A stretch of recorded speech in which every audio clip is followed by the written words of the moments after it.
First, we taught ourselves to master the constraints of physics. Then, we taught ourselves to master the constraints of logic. We achieved these by creating machines as our physical and logical extensions. Now, machines are learning to create without constraint, and we are left to teach ourselves the one thing they can't: character. Each morning, I uncap a Lemmy 2000. I see it as the perfect representation of the industrial era. The macrolon body, the bright steel grip, the hooded nib that hides its shine until it touches paper. It was first designed and marketed in 1966, and since then, not a single piece changed. This era of late 60s and early 70s must have felt like the pinnacle of the industrial age. The confidence in materials, mastery of tolerances, formed carved by function. I mean, you can feel this confidence of the industrial age in this pen. Under its perfectly carved body, it's a tiny control leaking machine. Capillary channels thinner than hair lets the ink in its reservoir flow over the feet, and when its nib meets paper, gravity and geometry works together so that our intentions becomes lines. A tool we use our extension to create. But its perfection isn't about its capability to write. It's about acknowledging the constraints. The capillary channels are engineered to be just wide enough. The feed is designed to resist the pull of gravity until the nib touches paper. It works because it knows its limits. And it transforms a messy fluid into a clean line by respecting the laws of physics. This tiny machine, a perfect extension of the hand, is our doorway to the story today. Because we will look at how we have always built machines to extend ourselves, to push against our own limitations, and why that journey now demands we confront a new set of constraints, not of physics but of character. The idea of machines is a story of humankind trying to overcome its own constraints. From the beginning, we have crafted tools to carry our intentions farther than our natural capabilities would allow. We have built extensions of ourselves. First, we built extensions for the body. Simple machines like levers and pulleys overcame the limits of our muscles. Water wheels and windmills overcame the limitations of our endurance. This was machine zero, the physical executor. It allowed our bodies to reshape the physical world. Then we built extensions for the mind. The abacus, the slide ruler, and eventually the computer overcame the limitations, the constraints of our working memory and calculation speed. And this was machine one, the logical executor. It allowed our minds to manage vast systems of logic and information. And MyLemmy 2000 is a product of these two extensions. The physical body manufactured by Machine Zero and design and distribution managed by Machine One. But recently, we have begun to build a third kind of extension, one that doesn't just execute our physical plans or mental logic. It generates novel plans and new logic from abstract goals. You know it as AI, and I call it Machine 2. And if Machine 0 extended the body and Machine 1 extended the mind, then Machine 2 forces us to ask a much deeper question. What part of us is it extending now? Perhaps it is something closer to our creative spirit, our intention, our will, our souls. If it is an extension to our souls, then what are the limitations of our souls? Before rushing to an answer, let's look at each machine closer. Machine Zero fundamentally rearranges atoms to produce cars, turbines, bridges, silicon chips, or any physical machine. Although Machine Zero was with us since we invented wheels, it was the core growth engine of the industrial age. You feed it matter, energy, labor, expertise, and guidelines, principles, procedures in order to produce physical goods like MyLemmy 2000, a simple and tangible value. And this Machine Zero was humanity's first great triumph over its physical constraints. Our bodies are fragile with limited strength and endurance, and Machine Zero was the answer. It became our tireless external muscle, capable of lifting stones we could not lift and shaping steel we could not bend. The epitome of the industrial era was the automotive industry. When you look at the industrial nations of the mid-20th century, they all mastered automobile manufacturing, like the US, Germany, or Japan. For example, to manufacture a car, inputs are steel, glass, plastics, or all sorts of metals and alloys, wires, paints, textiles, heat, electricity, and many specialties working over different production and assembly lines. Processes are manufacturing techniques and methodologies, quality and safety standards, technical documentations like machining guidelines and manuals, and so on. And the machine zero here is countless: press machines, cutting machines, assembly lines, welding machines, to name a few. And the output is an automobile, of course. If you notice, every machine zero is built by using other machine zeros. This is its defining logic. Hundreds, if not thousands, of materials are processed by skillful people and countless machine zeros used to manufacture a car. This was how the industrial economy worked and is still fundamentally working today. Then Machine 1 came to the scene. It's slightly different from Machine 0, but still a machine. It again takes inputs and processes to create outputs, but this time your inputs are not physical. They are data and rules, and it executes a known process over a computerized system, our Machine 1, to produce decisions, execute actions, or create and distribute information. Think of the logistics softwares that run supply chains of the automotive industry, or automated welding machines that assemble car parts without any human intervention, or a bank's payment system that takes your card information and digital credentials to produce the payment over wires when you buy a car. It digitizes, processes, and optimizes what we already know how to do. And just as Machine 0 overcame the limits of the body, Machine 1 built to overcome the constraints of our mind. A single human mind can only track a little information, and our memory is fallible, and our calculations are slow. Machine 1 became our externalized, infallible memory and our lightning fast calculator.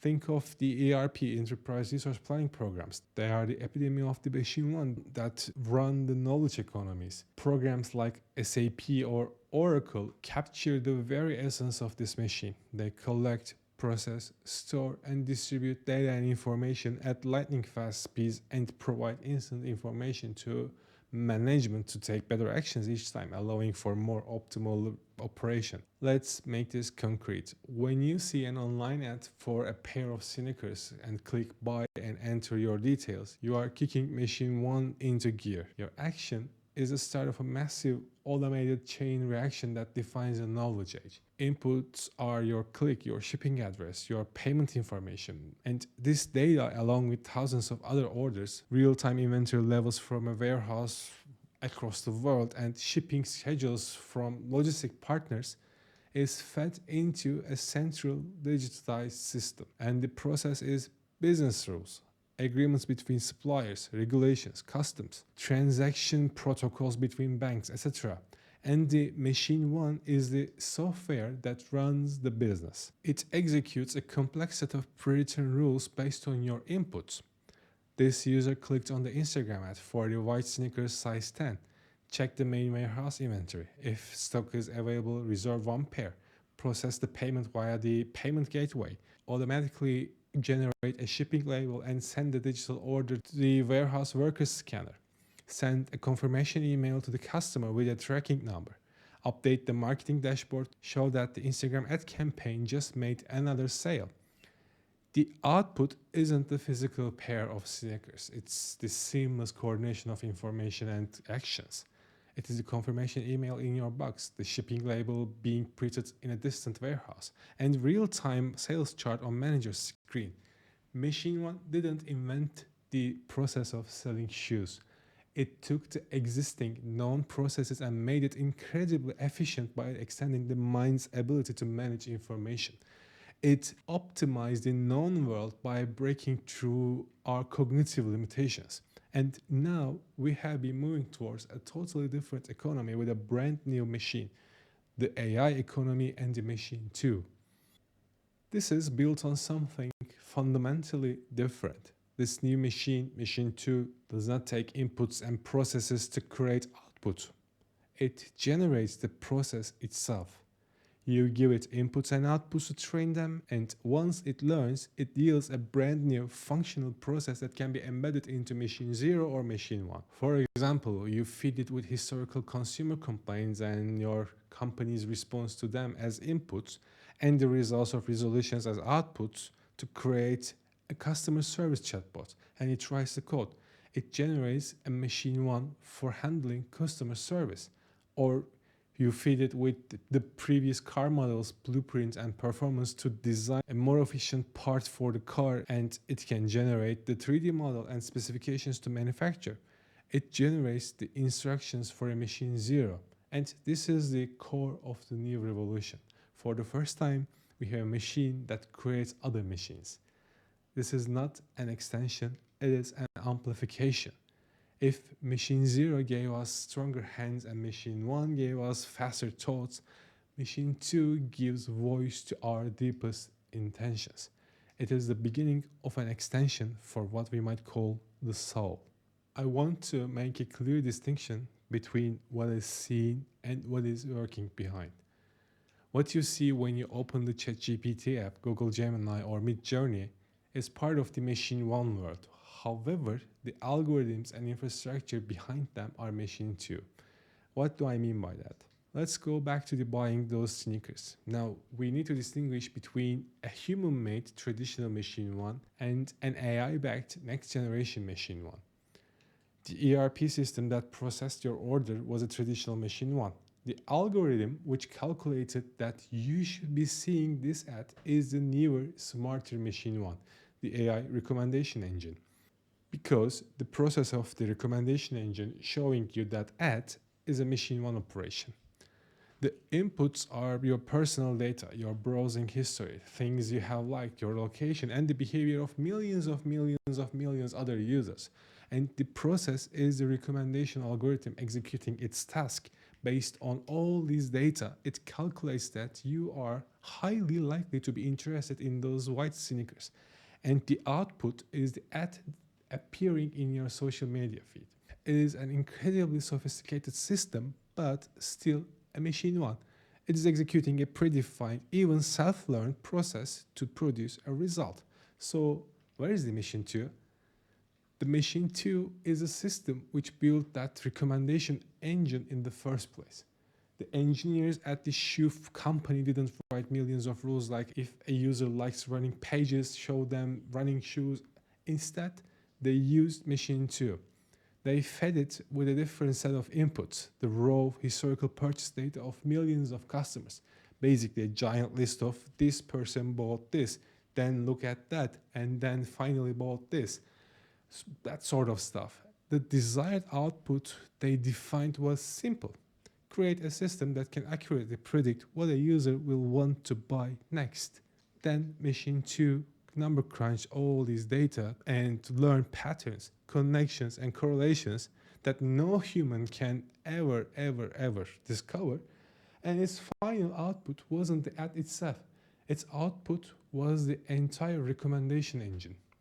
The complex functional machine one that now lives in their system and decides which ad to show you. So the ad serving AI on Instagram is machine one, and it is using the intelligence. The massive training process that analyzes millions of past purchases to create that intelligence is machine two. This is the heart of the revolution. We now have a machine that can generate intelligence systems by interpreting our abstract goals. It is a tool for creating itself. What does this mean? Well, if you have data, AI model, and computing power, you can create any process you need in order to create something that is not possible yet with the current machine zeros and ones. And then you can use that process from machine 2 to feed it into machine 1s and zeros to create the desired output. Think of for a second. What we are talking about here gives us the boundless generation opportunities. Take the discovery of halicin, a powerful new potential antibiotic. For decades, we used the same methods, machine zeros and ones, to develop new drugs. But we were stuck against the antibiotic-resistant bacteria. So researchers fed machine to a vast library of chemical compounds and their properties. They didn't tell it how to find an antibiotic. They just gave it the goal. Find molecules that kill bacteria but are safe for humans. Then the machine generated a novel candidate that humans had repeatedly overlooked. That's the power of machine 2, not just optimizing the known paths, but discovering entirely new ones, overcoming the creative constraints of our own perspectives, and finding paths our minds alone might never have walked. And as long as you have data, model, computing power, and of course the energy required to run that training, you can do everything. Let's say you lack data. One AI model can suggest you to what data you need to collect. Another model can tell you data capturing methodologies or suggest designs of new sensors to collect this new suggested data. The potential applications are literally infinite, and all of these will certainly lead to an exponential innovation burst. But the road will not be easy. We need to transform our economies and societies carefully. And that's what we will talk about next, our transition into AI economy. If you don't want to miss what's coming, subscribe and ring the bell button now. And if you like this content, tap the thumbs up and share your thoughts in the comment section. All right, back to the pen. This little control leaking machine told us two different stories essentially. The first story of its creation, which is about mastery of physical world. That's the confidence of machine 0 and the precision of machine 1. But the second story, the one that matters now, is not about how it is made, but what has been done with it. A fountain pen only works because you respect its nature. You learn its constraints, the right ink, the right angle, the right pressure. If it's too dry, the line starves. If it's too wet, the ink floods. And for centuries, our job was to be the hand that learned to use every tool correctly, including this one. But in the coming age of mass generation, our role is changing. It's becoming deeper, more fundamental. We are no longer just the hand that holds the pen. We are becoming the very components of the pen, of the machine itself. We are becoming the ink, the raw, vibrant potential waiting to flow with the color of our deepest desires, choosing in every moment whether to write a poem of progress or squiggles of unintended chaos. We are becoming the angle, the deliberate perspective we choose to hold, the approach of our worldview that determines if the line we draw is one of connection and empathy or the one of division and exclusion. We are becoming the pressure, the measure of our urgency, and the gentle restraint of our endless grappling on what is wrong and what is right, and knowing precisely how hard to push an idea into the world so that it leaves a mark but never ever tears the fabric of what holds us together.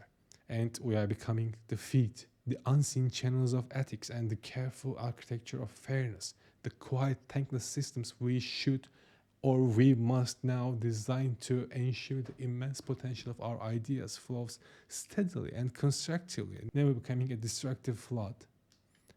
And finally, we are becoming the barrel, the vast shared container of human experience, holding both the bright ink of our triumphs and the dark, indelible stains of our failures, charged with the difficulty to be conscious of what we contain and accountable for what we choose to release.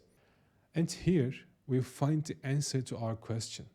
If machine 2 is an extension of the soul, what are the soul's limitations? They are not physical like the bodies. They are not logical like the minds. The soul's only constraint is the one it chooses for itself, its will, the empathy, the wisdom, the courage. Our capacity for empathy is a constraint that prevents our ambition from becoming cruel. Our wisdom is a constraint that prevents our knowledge from becoming destructive. And our courage is the constraint that forces us to face our own darkness before we encode it into the world.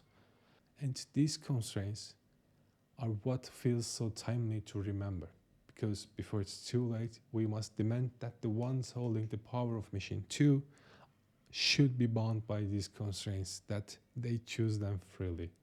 We taught ourselves to master the constraints of physics. We taught ourselves to master the constraints of logic. We achieved these by creating machines as our physical and logical extensions.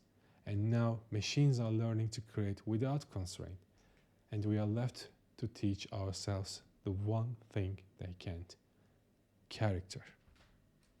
And as I kept back the pen, I asked myself not what we can create with this machine, but who we must choose to be. Because the question is no longer just what our machines can do, it is what we, as their source, will dare to become. Thank you for watching and see you next time.